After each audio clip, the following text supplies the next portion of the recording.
जटाटवीगलज्जल प्रवाह पावितस्थले गलेवलम्ब्य लम्बिताम्बुजङ्गतुङ्गमालिका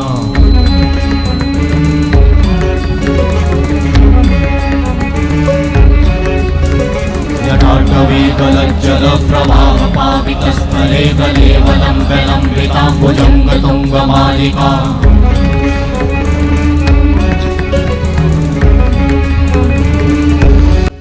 नमस्कार मित्रों, जय श्री गणेश, हर हर महादेव। आप સૌનું સ્વાગત છે મની પટેલ વ્લોગની અંદર અને ખૂબ જ આનંદ થાય છે કે તમારો ખૂબ સપોર્ટ છે મને અને ઘણા વિડીયો આપણા સારા એવા ચાલી રહ્યા છે। ચેનલ પર જો નવા આવ્યા હોય તો તમે પણ સબસ્ક્રાઈબ કરીને સપોર્ટ કરી દેજો અને આપણે વિડીયો બનાવતા રહીશું, તમારા માટે લાવતો રહીશ। પરંતુ આજનો જે વિડીયો થવા જઈ રહ્યો છે ખૂબ જ સુંદર થવા જઈ રહ્યો છે અને એક ઓચિંતી જગ્યાએ આવી ચૂક્યા છે આપણે કછોલી ગામની અંદર। કછોલી ગામની અંદર શ્રી ગંગેશ્વર મહાદેવના મંદિરે આવી ચૂક્યા છે અને એ મંદિરની અંદર આપણે આવ્યા છે તો મંદિરની હિસ્ટ્રી પર જાણીશું અને મંદિરનું રમણીય વાતાવરણ અહીંયા મને ખૂબ ગમે છે, તો એ વાતાવરણ પર તમને વિડીયો થકી બતાવીશ અને વિડીયોમાં બન્યા રહેજો। ચેનલ પર નવા હોય તો મેં તમને કીધું સબસ્ક્રાઈબ કરતા જજો અને વિડીયો બને એટલો શેર કરી દેજો તાકી દરેક લોકોને જોવાનો મોકો પણ મળે અને આપણને સપોર્ટ મળે।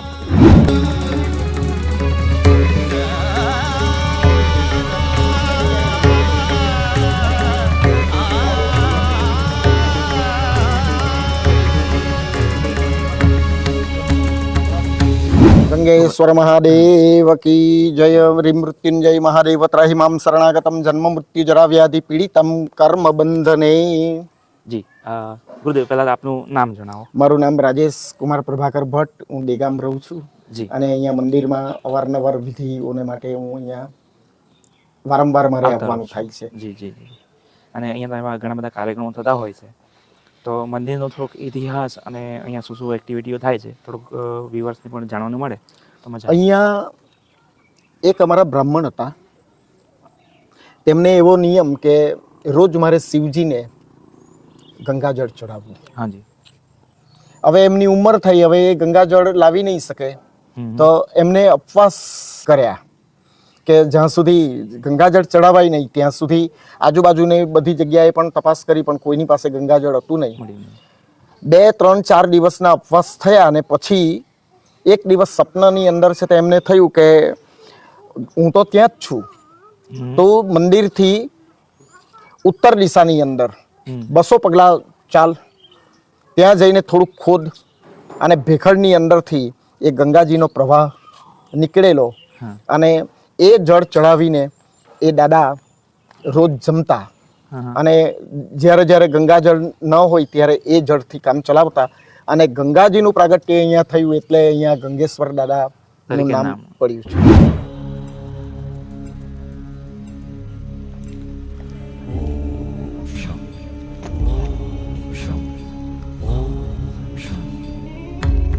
शिव शंभो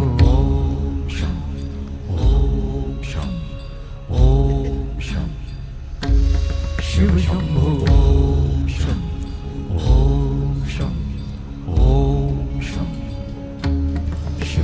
ગંગેશ્વર મહાદેવ મંદિર અને મંદિર તો ખૂબ સુંદર છે જ, પરંતુ અહીંયાનો જે નજારો છે મંદિરની પાછળનો જે નદી લાગે છે એ નદી ખૂબ જ સુંદર અહીંયા નજારો બનાવ્યો છે અને સાથે સાથે અહીંયા જે મોટા મોટા ઝાડો છે એ એક રમણીય વાતાવરણ બનાવે છે અને અહીંયા આવીને એક ખૂબ સરસ આનંદ આવે છે, મને શાંતિ મળે છે।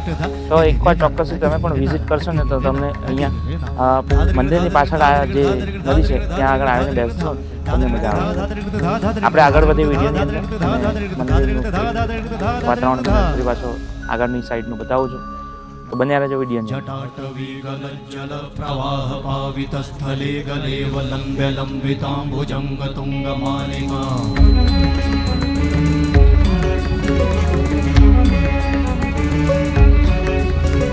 जटाटवीगलज्जल प्रवाह पावितस्थले गलेवलम्ब्य लम्बिताम्बुजङ्गतुङ्गमालिका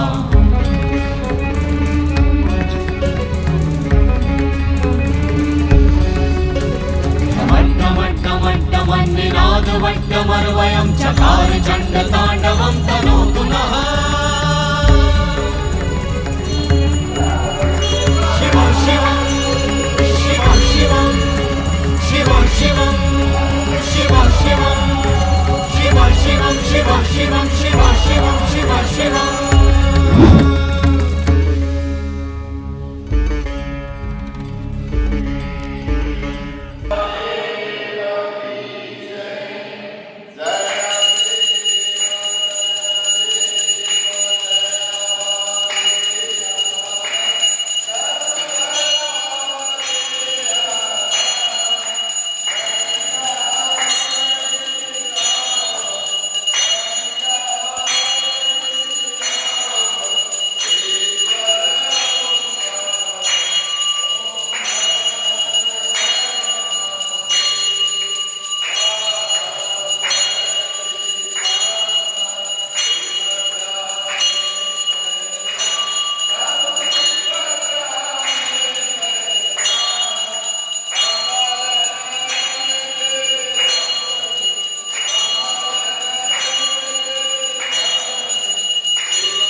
જય શ્રી ગંગેશ્વર. જય શ્રી गंगेश्वर. મહારાજ શ્રી મંદિરના મહારાજ શ્રી છે અને આપનું પહેલા તો નામ. हमारा नाम बालेंद्र चतुर्वेदी है. जी. आप और कहाँ के रहने वाले? हम एमपी मध्य प्रदेश अमरकंटक से हैं. एमपी से आए हो. जी. कितना समय हो गया यहाँ पर? यहाँ करीब 3 महीना पूरा हुआ. 3 महीने. इससे इससे पहले हम बलसाड़ में रहते थे. हाँ. और 3 महीने के अंदर आपको कैसा लगा मंदिर, यहाँ का वातावरण और यहाँ जो लोग आते हैं उनका जो व्यवहार कैसा लगा, बताइए थोड़ा सा. बहुत अच्छा है यहाँ के लोगों का व्यवहार, प्लस जो गंगेश्वर महादेव जी के लिए इनका भाव है और भक्ति है बहुत ही अच्छी है. और लोग सुबह भी बहुत लोग आते हैं, शाम को भी आते हैं. कई प्रकार की यहाँ विधि वगैरह चलती हैं. बहुत आनंद. मैं यहाँ परिवार के साथ रहता हूँ, लेकिन मुझे ऐसा नहीं लगता कि मैं अकेला रहता हूँ. ऐसा लगता है मैं लाखों की भीड़ में रह रहा हूँ. और इतना आनंद तो मुझे कहीं भी अनुभव नहीं है जितना आज गंगेश्वर महादेव दादा के दरबार में है. जी जी जी, खूब बढ़िया बढ़िया. और मंदिर से रिलेटेड कुछ जानकारी मिल जाती तो अच्छा. जरूर.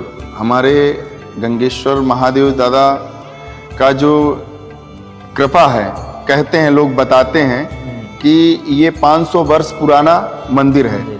स्वयंभू महादेव जिसको कहा जाता है, गंगेश्वर महादेव स्वयंभू महादेव हैं. जी. कुछ साल पहले, 500 वर्ष पहले माँ गंगा स्वयं यहाँ उत्पन्न हुई थी. जी. जो यहाँ के संत थे उन्होंने हरिद्वार यहाँ से चल करके और वहाँ से गंगा जल ला करके गंगेश्वर दादा का अभिषेक करते थे. अरे. लेकिन 10-12 बार वो चलकर वहाँ गए. हाँ. कुछ समय बाद उनका स्वास्थ्य काम ना किया तो वो जाकर माँ गंगा से बोले कि अब हम यहाँ नहीं आ सकते हैं, और माँ गंगा को प्रणाम करके चले आए.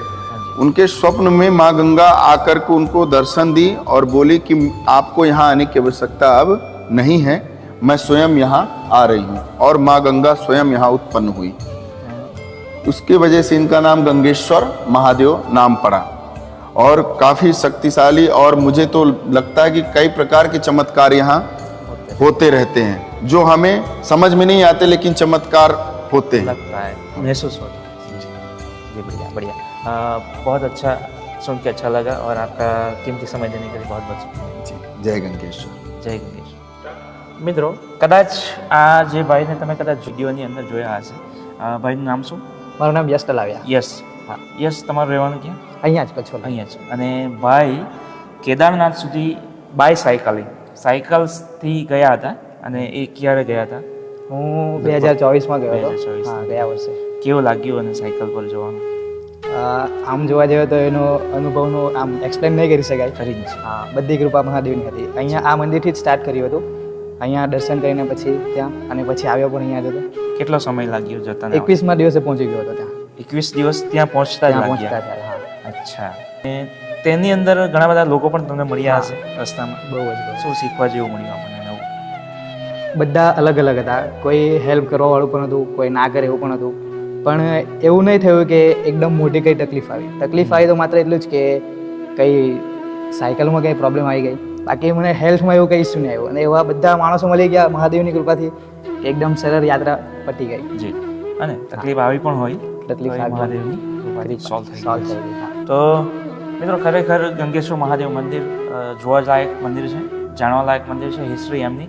અને અહીંયા આવો છો એટલે તમને ખરેખર એક આનંદનો માહોલ તો જોવાનો મળશે જ, અને સાથે પીસફુલ માહોલ પણ મળશે. થેન્ક યુ વેરી મચ તમારો કિંમતી સમય. વેલકમ.